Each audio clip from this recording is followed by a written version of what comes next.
Yeah. Do you write? I write, yes, I do. I write very little, but I write.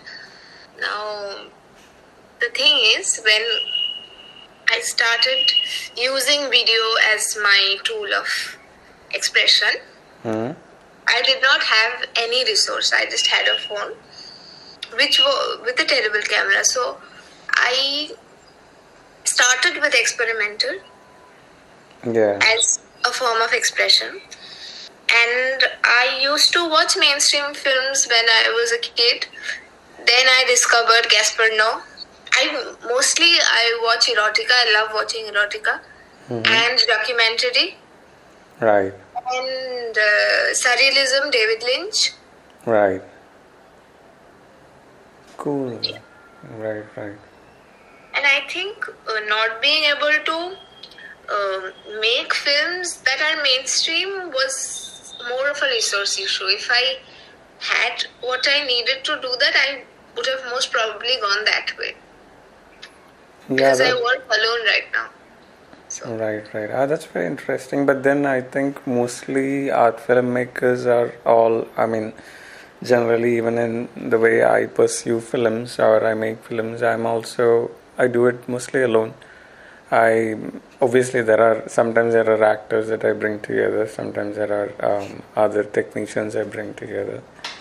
But something interesting you said, I want to talk about that. You said it is probably the limitations that you had that allowed you to explore this side of the journey, right? Yes. So is there a part of you that maybe wonders if the other side of it, the commercial, the very mass audience attracting type of filmmaking, do you often wonder if that's your place? Do you ever want to go to that space? I want to be able to go to that space, but I don't think the way I do things, I will ever be able to do that. So, the stylistic, unique expression in your art forms, is that like your thing, or do you sometimes change and try something else, or are you locked on to your current stylistic methods? I think I am where I am, because even if I do try to change my way of portrayal and the way I use camera and everything, I think it looks and feels almost very similar. When the product looks and feels very similar to what I work with generally. Yeah, it makes total sense. Yeah. That means it's coming purely out of your nature, and it's true expression maybe. It's not tailored like probably the mainstream industry's majority of the... Yeah, it's not. Yeah. And I want to try and do that, but I have not been able to do it yet. Yeah, totally makes sense. And you do poetry as well. Yeah, I won't call myself a poet, but yeah, I do poetry as well. What did you start with first, poetry or film? Poetry. But when I started with poetry, poetry is like, we use it as a form of expression, but in initial days, my poetry was so ornated with vocabulary. After writing that, I don't think people will be able to make out, like normal people who have known to read and write and have learned English till 12 would be able to make out what I've written. Now that was a problem. Right. So what happened was, I started writing poetry and then I realized I'm not expressing, I'm suppressing my emotions. Oh. And because they are hiding behind vocabulary. Yeah, that's And then we had lockdown, and then I started exploring with the camera, and film happened. that makes sense. So, which actually segues to my next question, which is like um, poetry. Poetry kind of made you limited because you had to make it easy to understand for people who wanted to perceive you, right? No. What I'm saying is, as a limitation of mine, now I write poetry that is legible at least. People read it and they know what I want to say. Oh, But like okay. 5-7 years back, I used to write very. How do I say this? I would write a piece and it would be so ornated with metaphor, vocabulary, and all of those things. What I want to say will get lost in that. Right. But the way you ornated with metaphors and alliterations or allegories, was that because you wanted to do it that way, or was it because you wanted to create a beautiful experience for whoever was reading it? It was because I was scared. Genuinely. Oh, okay, that's a beautiful perspective. So it was more like you were trying to restrain yourself. Yes. And I realized that, and then I was like, no, it can't work this way. Very interesting. Right. So, have you now? Would you say poetry speaks for you the way you want? Yeah, I write a lot more directly right now. So when I want to say I have been a victim of love, I will say I have been a victim of love, and not look for 25 synonyms on Google. Right. That's a nice way to put it. And with film, are you capable of expressing your very true self into it? Yes, I think because the reason that my films are not understood by a lot of people is because it is very raw. There is one of my works which has been set to a song by Sir Chloe, that is Michelle, and the only thing that I'm doing there is interacting with the camera, not performing, interacting. And I've not been able to post it anywhere because it has a little bit of nudity. But then I think on film it is actually possible to be as raw as you want to be. Right, that's cool. So, what did you title that film? Deflowering. It talks about the contradictions of hypersexuality and getting triggered by sexual touch. Both of them after being subject to a lot of abuse. Got it, okay. And you said you are not able to put it up anywhere? No, I can't because it has a very little bit of nudity in it. So if I have to be presenting that work, it has to be in like a festival or something. So. Makes sense. Right. Deflowering, right. And have you done any other work? I have made 2 of my works that were on ambient sounds. One is Pika that talks about a disorder I've had for 14 years, and another one is anorexia, which is anorexia. And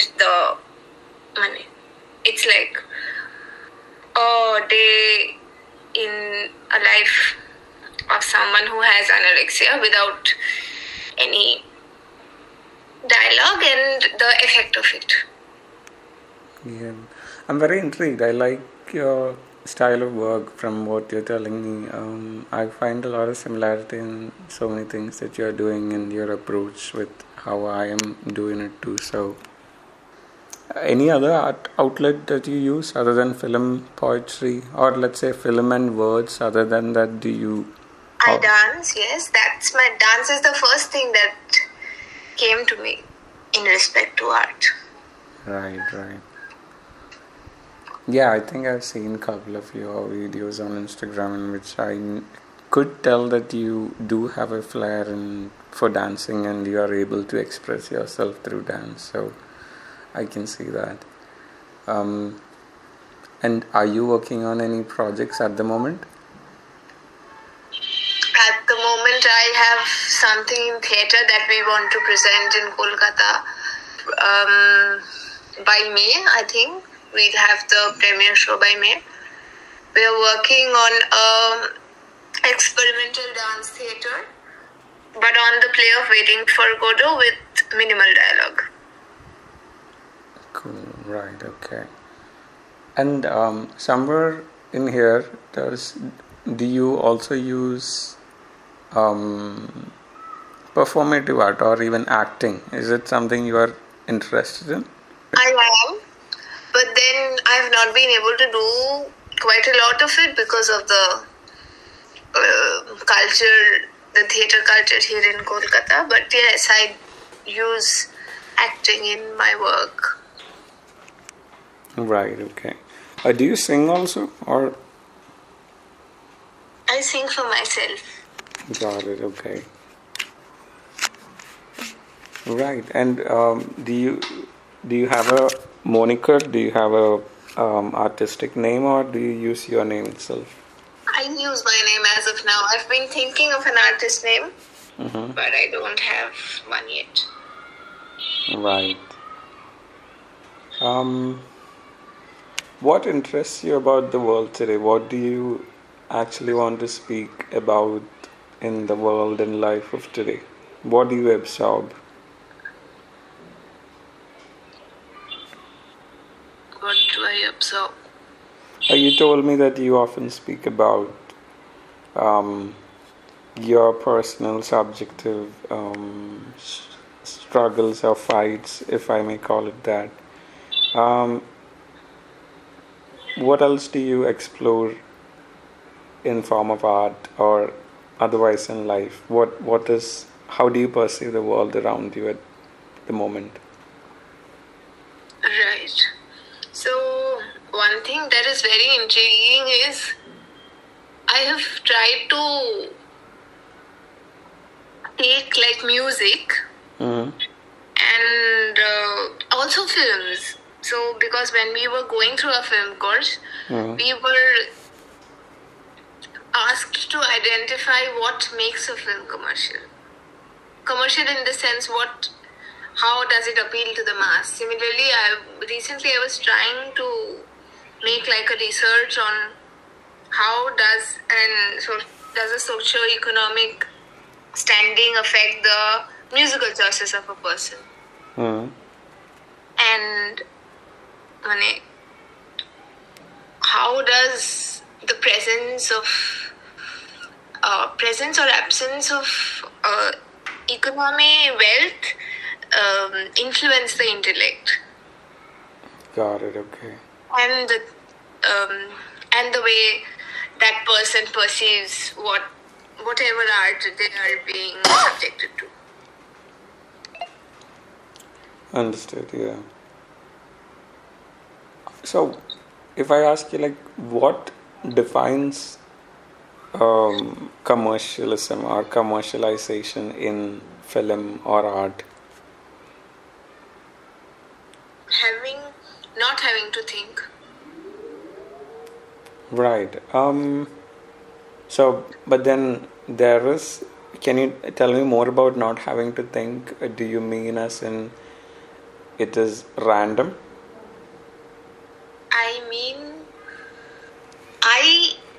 when I was taught theatre and film and script writing, I was told that when you write dialogue, you know what you want to say, and you're not going to say exactly that. You're going to say it in a way that is not exactly that. So when we watch commercial films, what they do is they will say what they want to say and not something else. Right. But there is not that gap that something is being told and we need to perceive it. The gap is filled. I think that's commercial. where there isn't a gap. Got it. Okay. Have you ever, or do you ever wish for a commercial audience to connect with your work?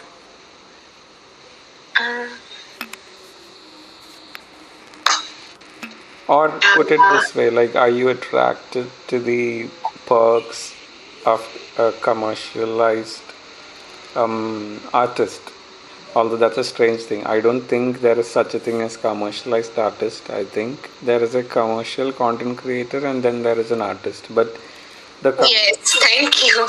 Yeah, so the commercial content creator gets all the fancy stuff like, oh hey, fame and money and popularity.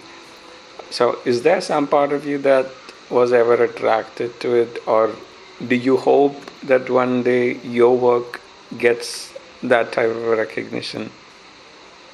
I've always said this, I want money, I don't want popularity.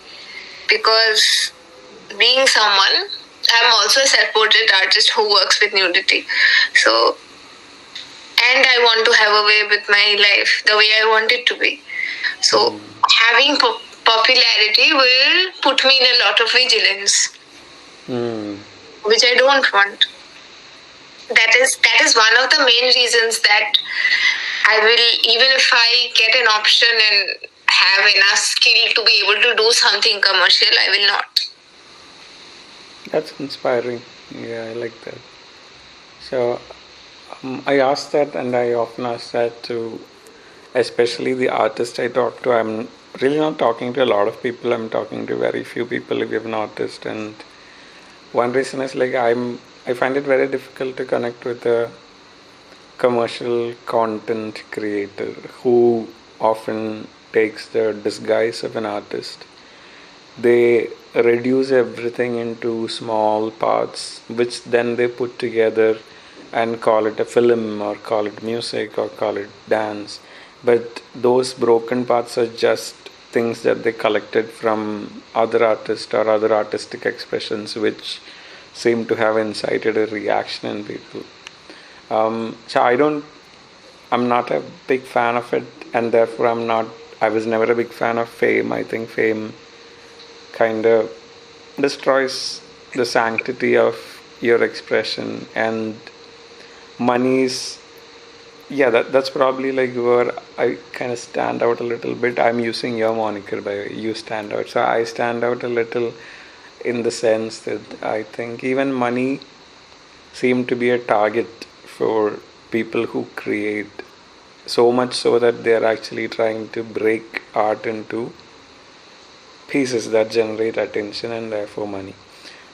So that being said, tell me about, like, okay, just in a very abstract sense of things, like, is you use a lot of nudity, you told me. So what how is it that you came to want to express through your body? How is it that you wanted your art to be expressed wholly and viscerally through your body as opposed to pen and paper or abstraction or something else? Yeah. So I have been a dancer for the last 19 years. And when I got abused at, I think, when I was 17. Sorry, yeah. And then I lost sense of control over my body completely. And then I was like, if I'm already dancing and I can decide where my head will turn, how I will jump, how I will slide, and I can do all of that when I'm dancing, my body can also be a tool for people to perceive how I am. Right. And that is beyond the size of any of my body parts. Because I have been heavily sexualized because I use nudity. Mm-hmm. But then everyone who has done that has also told me none of your pictures are actually sexual. Right.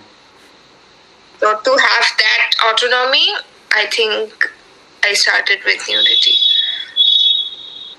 Yeah, that makes sense. I think your art being sexualized is more on the perceiver's eye and less on your, uh, your intent. So I think you should be quite happy with what you do because you're doing exactly what you want, and that's very freeing. That's the most beautiful thing in life, right? To be able to completely pursue that one thing that makes us feel whole, regardless of anybody else. So, but then let's just talk about it a little more. How do you manage?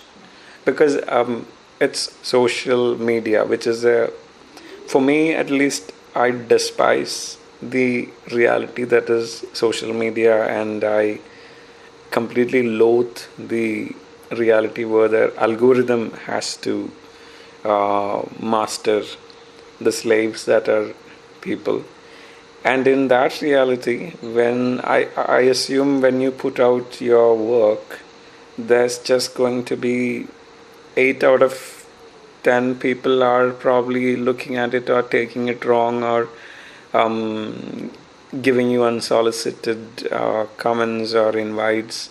How do you deal with that? No, that would have been better. What is happening is worse.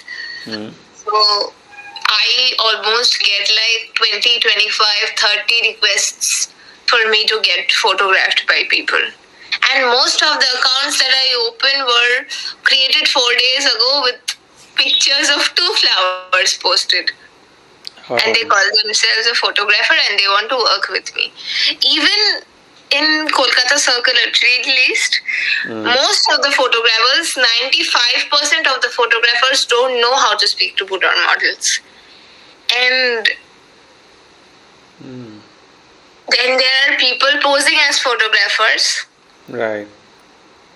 So that is okay. Now I understand that it is my journey, it's my body. I am trying to gain control over my body. It does not have to make so much sense to someone who is looking at a half-naked person. I cannot expect that from my audience.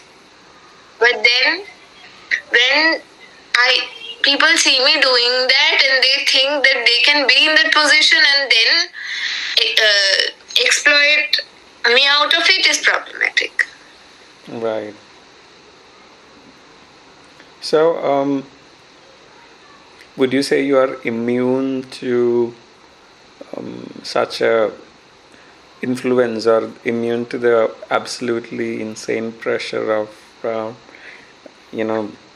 the sex-deprived societal masculine forms that are probably chasing you just for that? Are you capable of kind of discarding them? Have you got to that point? Yes, I think weirdly enough, I was always capable of discarding it because I am a person who is very hypersexual, so I know how that works. But then what is the problem is when, okay, now if someone is giving me that approach and they tell me this is what I want, it's a yes or a no question. And then there are people who are trying to be nosy, and that's what it saddens me because it's a disrespect to the art form, nothing else.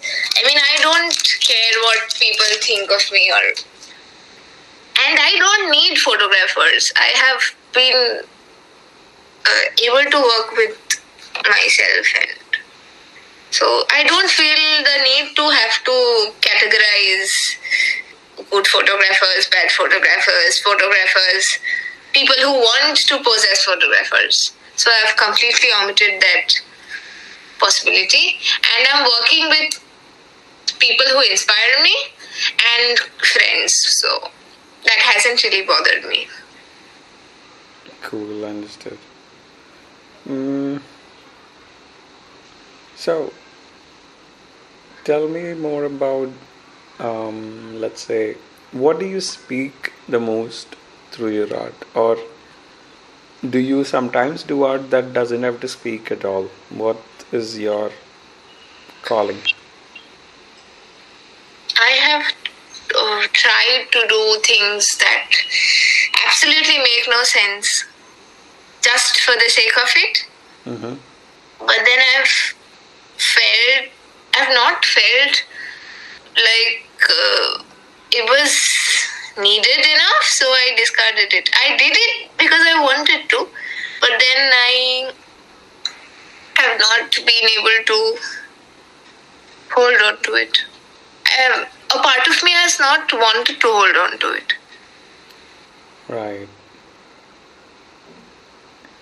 What do you prefer most? A free, abstract, unhinged expression, or a planned, subtle, layered display of work?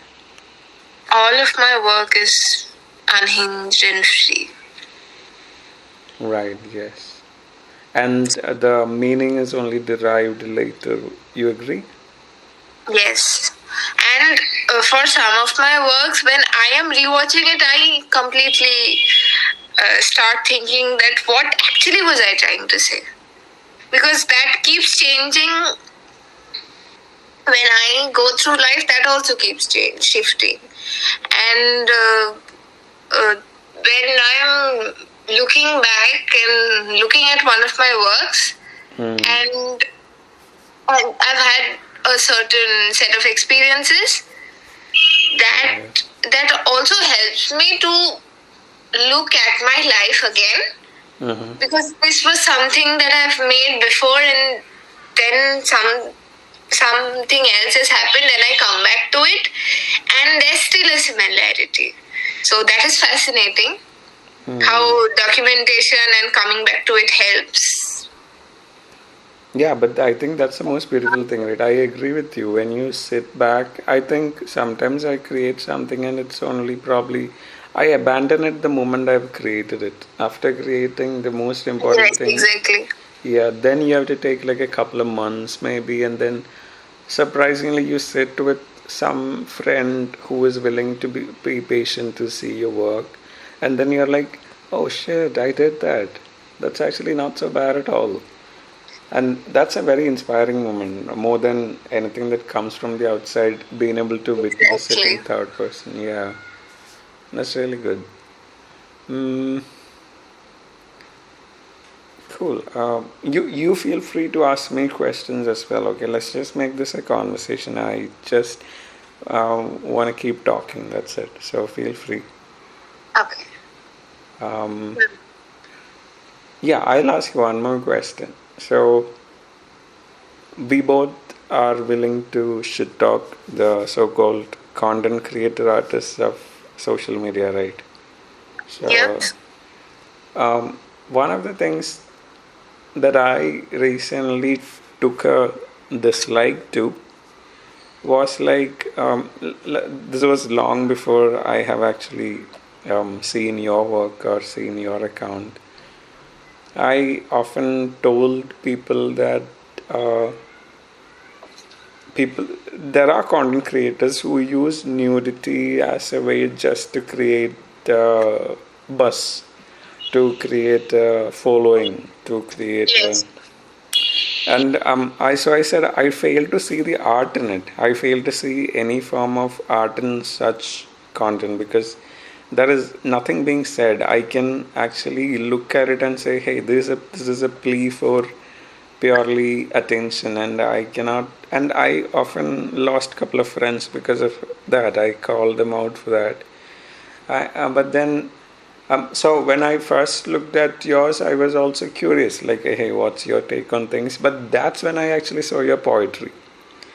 And when I saw you express through words, I knew that, oh, hey, this person probably has something to speak, and I want to know more about it. That being said, how do you perceive, or how do you accept or not accept those people of the world for whom it's just a plea for attention, for whom art is just a disguise for their constant need for attention? Okay, I have a lot of things to say. Please Okay. go on. Yeah.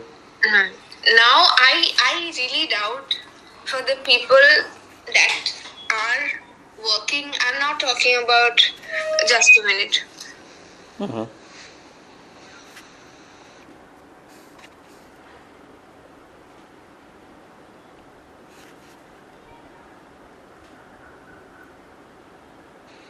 Yes.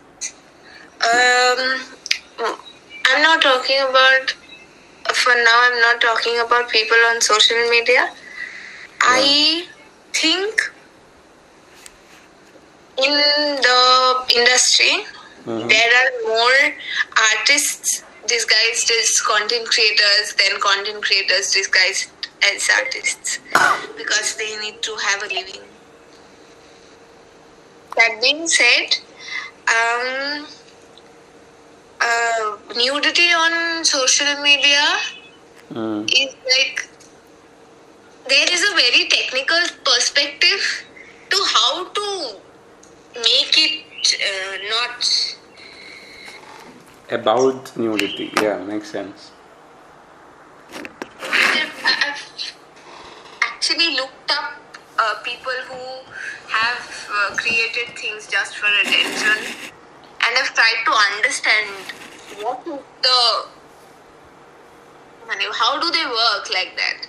Because it, for any individual, being or not being an artist, it is not very easily possible to be that direct in someone's approach and that specific.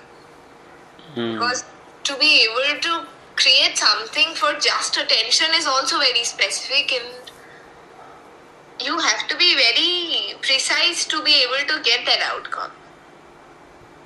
Right. And I have had one of my friends who has worked in Buror, and I have wanted to click them, and I've seen some of their pictures, and I've asked them that, why do you do this? Because you also know that this is something the photographer is doing just to gain attention out of others. Then why do you do this? And she was like, and she's not being paid. So she was like, it's visibility, and I was like, that is exactly where the problem lies. Yeah, that's what I want to talk about. So, in my journey, I'm at, or maybe I was always, like, everybody who knows me knows that I abstain from the need for attention, which is counterintuitive. I realized that you just told me that artist has to be content creators so that they have to earn a living. My Subtraction project is an inspiration from myself, because I said, no, I'm not going to be anything commercial. I'm not going to favor people liking my work. It is solely about expression. And if, like, one person, just, one person tells me that, hey, I felt something, I think I got every possible recognition and award and everything that I ever wanted. So for me, it looks like clusterfuck. People going around screaming at the top of their lungs, like we just discussed, visibility, reach, comments, likes. So that's what I was wondering. So you still think that an artist is, whether or not he likes it, forced to perform as a content creator to survive? Because for most of these people, I know someone from the industry. If you go to their Facebook page, you'll be disgusted by it. But I know them personally, and I know that they have been trying to do amazing work, and that disgusting page that they have pays for the amazing work that they want to do. So they have to live for their art to live. So yes, I do think so. That's interesting. So I also saw on your bio that you said you're sapiosexual, and I want to ask you, like, do you philosophize about life and art, or? I do, to a very unhealthy extent.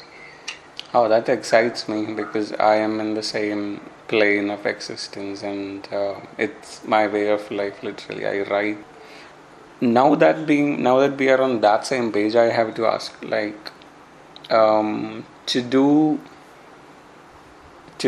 things that you hate, so that it will make the resources to do the things that you love. Is that actually a good life? I think that's a shitty life, right? It is a shitty life, yes. Cool.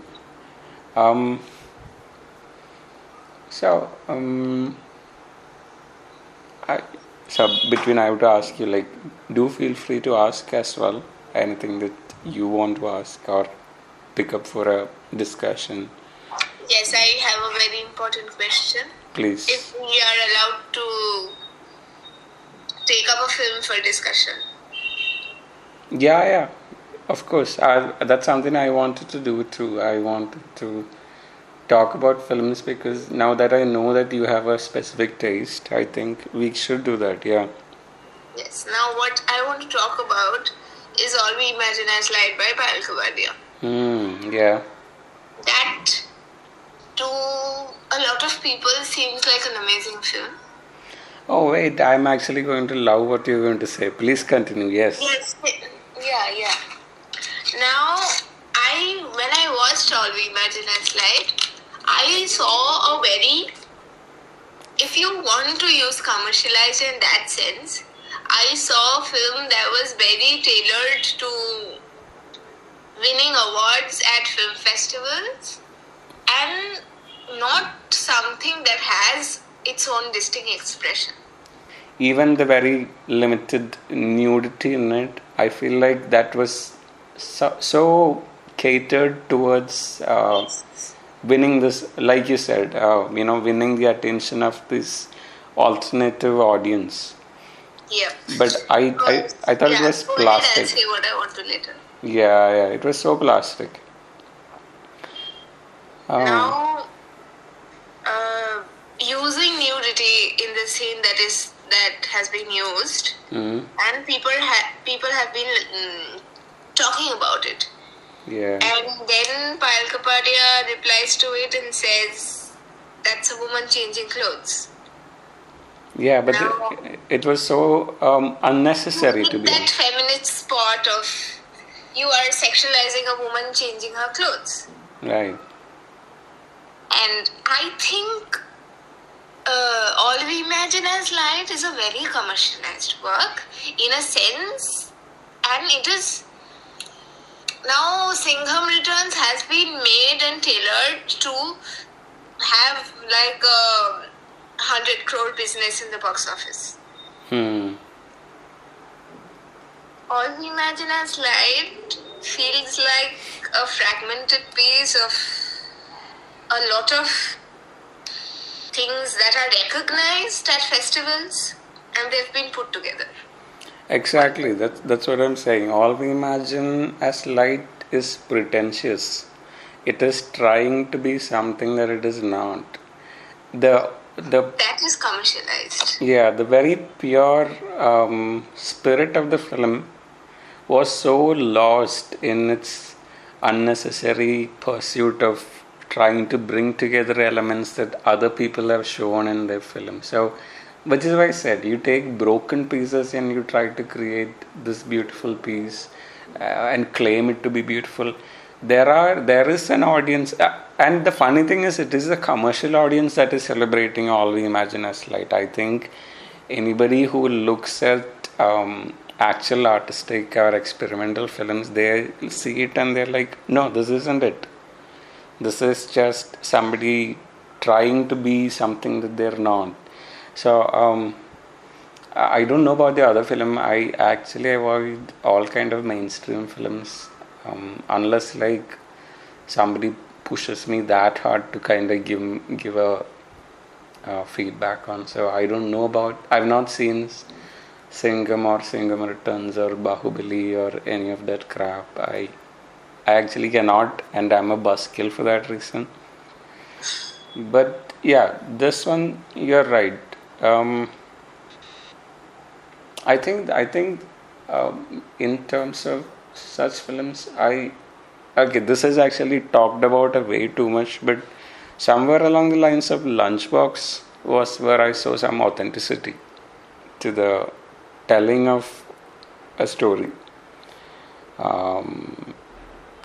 But after that, one thing is I've not seen many, but I was asked to see All We Imagine As Light because they said it's something that I might have an inkling for, but that was turned That's out to what they tried yeah. to make. Something filmmakers might have an incline for. Yeah. Now, what I want to say is, there's a filmmaker, Q. I love his films, and I've been fortunate enough to interact with him. Now, he made a film called Gandu in 2010. Okay. And he has, it has a lot of controversial nudity in it, and people are talking about whether it should be called porn or not. Now, Q has said that Gandu is a homage film. Oh. And the first scene of the film was inspired from a film that he had watched. I don't remember the name. But then, when he was asked, do you want Gandu to be watched as a porn film or as an action? He said that nudity is something that it can bring the commercial audience and the art film audience together. When the commercial audience looks, they just see nudity. And the other people who want to think, they think. But having made what he wants to make, Right. he would still want it to be viewed as a porn film because he has not been dishonest in his expression. And that fascinates me. Yeah, I guess that's a whole different idea altogether. So, which I wouldn't know enough to agree or disagree with, because a lot of people have often said that, hey, what is the point of intimate scene in a very commercialized film? I often ask, like, is it just to get people to be in the seats, people to pay and come and see it? And a lot of people said yes. And I often wonder, like, I couldn't literally digest it, because it's almost like the effect is dictating the cause. When I write, I always tell people, like, when I write a character and then I let the character live, as opposed to force them into a story that is attractive or that is easily money sensitive or easily relatable by people. That has to come on its own, right? So you write a character, or you write a film, or you write a abstract, even the most abstract of situation, you just have to let it live, and then everything else comes into place.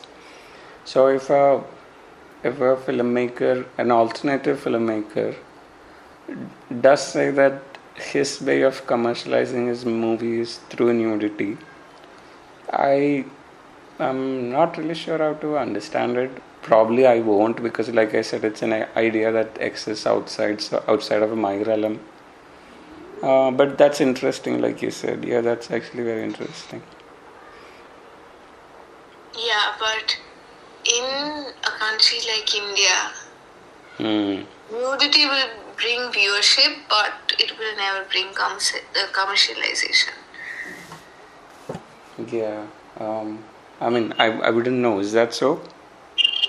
Yes, it is. And because I have read about most of the actors being bullied heavily, but then people have gone to pirated sites to watch that film because it did not release.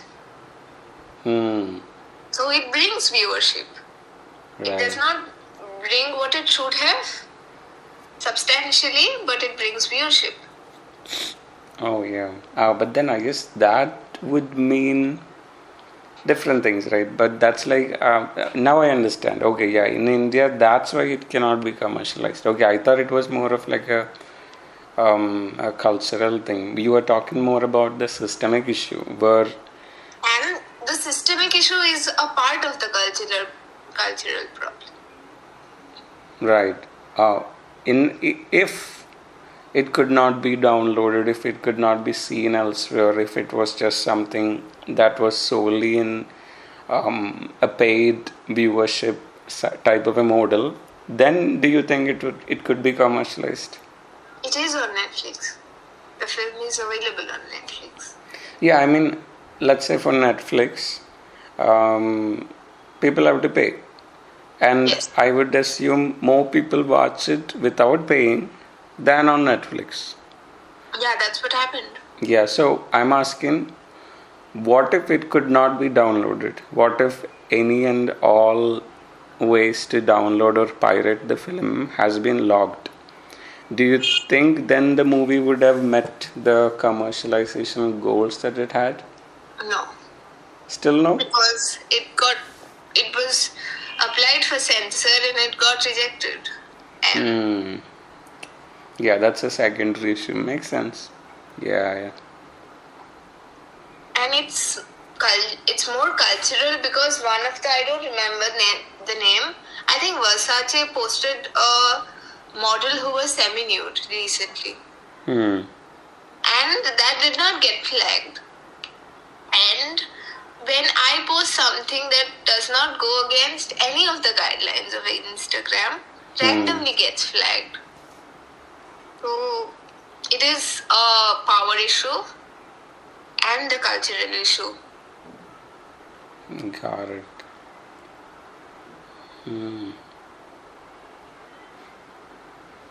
There are And films. also working with nudity to work with nudity with someone else who has a camera, the autonomy shifts. Yeah. Right. And that is, I think, one of the reasons I have not worked with anyone, regardless of how trustable or not they are. I have been working with nudity because I want to be seen in a way that I like. I want to be clicked in a way that I like and I want. So that, however specific I am about my vision, that will not come when someone else is clicking my picture. Yeah, that's an interesting thing, right? I face the challenge with the things I create as well. I find it very difficult to. That is one of the main reasons I've been working alone. I've not been able to describe most of my visions to anyone as of now. Right. Isn't that a problem itself? You know what I discovered? You do not have to describe your vision. If a person has to actually if you have to find somebody who actually wants to work with you the way you want, that person will not need to actually be taught and explained and described what your vision is. They just have to feel it. Exactly. And that is very difficult. Yeah, exactly. So, and for a long time, or for the longest time, maybe even like until the last 2 years, I would just sit people down and I will explain, okay, this is why this character is doing it. This is the 20 different ways to look at the story. The sad thing is, like, I have to do it because most people are not in a position where they want to think. They want to merely consume and move on. So for a long time I thought, okay, this is another thing that we have to pick on in this conversation. It is like, is it really necessary that people have to understand? No. Is it necessary that, okay, this is the tricky part. Is it necessary that people have to feel? How many, or like I earlier said, when you put up an artwork of yours, is there something in your mind like, oh hey, if at least 20 people can find the layers that I meant, or find or make any sense of it, then I'll be happy. Do you have something like that in your mind, or do you just abandon it? I abandon it and then I get surprised that people understood. Yeah. But they do understand. Yeah, that's actually something I'm not familiar with. I don't care about people understanding, nor do I try to make people understand. But the thing is, there is just that one, and I'm actually being very specific. There is one person, after I do it 100 times or through 100 different ways or 200 different ways, there's one person who would say, holy shit, I got it. And then I'm like, oh my god, I can just die right now. Yes, that is exactly. Yeah. Because something beautiful happened. Yeah. I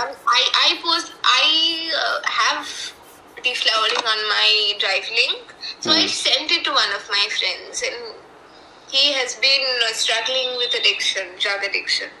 And he said that I saw a woman who is trying to fight with that self of hers, which tells her to, take away from it and to do it or not to do it. Got it. And I was like, yes. You don't get it, but you feel it. Right. Even if it is, sometimes the funny thing is, like, people are absolutely triggered by it. So I send that work with trigger warning. It is a very triggering work. Yeah. No, I meant you will feel satisfied even if, because there are times when I've put stuff out there and people are actually so offended by it, and I'm like, hey, but then what you understood is not what I said. Yeah. Then they are like, but then I don't say it. You know why? Because I'm like, I cannot make them understand it. They are thinking it from the very realm that they are capable of. So, like, if we wanted to speak, we would have just spoken and not created this in the first place. Exactly. Interesting. And I think this is something very interesting, having been in a household that does not really provide me the space to put my thoughts or be accepted for what I am going through or what I think, or not being able to speak in the space that I am has almost forcefully made me turn to art. Like when I was in class 10 and I did not have any clue of why I was crying in my school's washroom for 14 days at a stretch, every day 2 hours in the morning. And then I come back home and I tell my mother that this is what is happening, and I do not receive any kind of emotional support from them.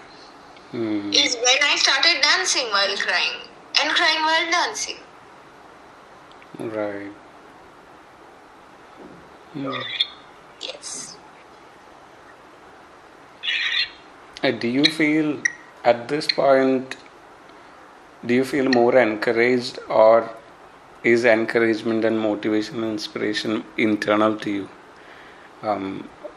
Is it external or internal to you?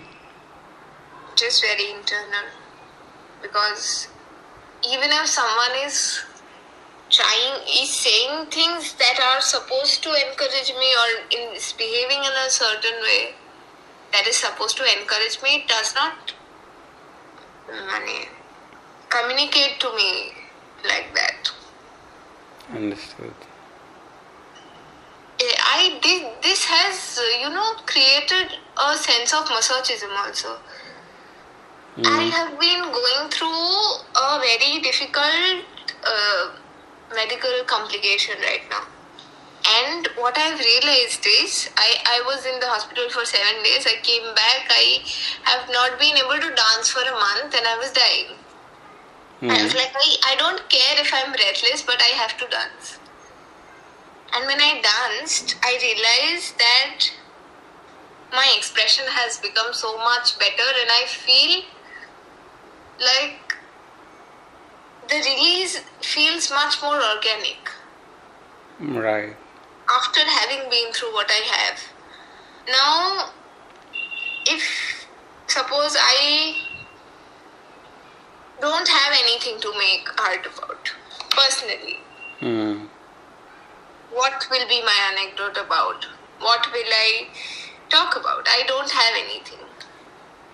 There's this sense of, there's this fear of my art being empty also. So every time I am being put through abuse or anything that is painful to me physically or emotionally, the next thing that happens is release, and when the release happens, a part of me is also grateful to the fact that the incident happened in the first place. Yeah, I know. I mean, eventually we always fall in love with our suffering.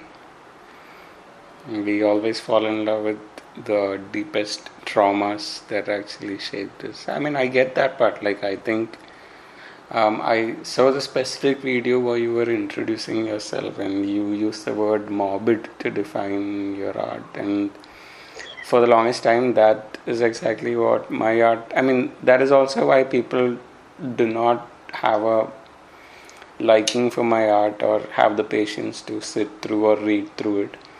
And but then I often think like, hey, I am as deep as I am at the moment because I've been drowned into those depths. If I wasn't, I could not have done what I do. I mean, I could not have been the person that I am. So it makes sense. The suffering is, and the scars are part of us in ways that we cannot separate.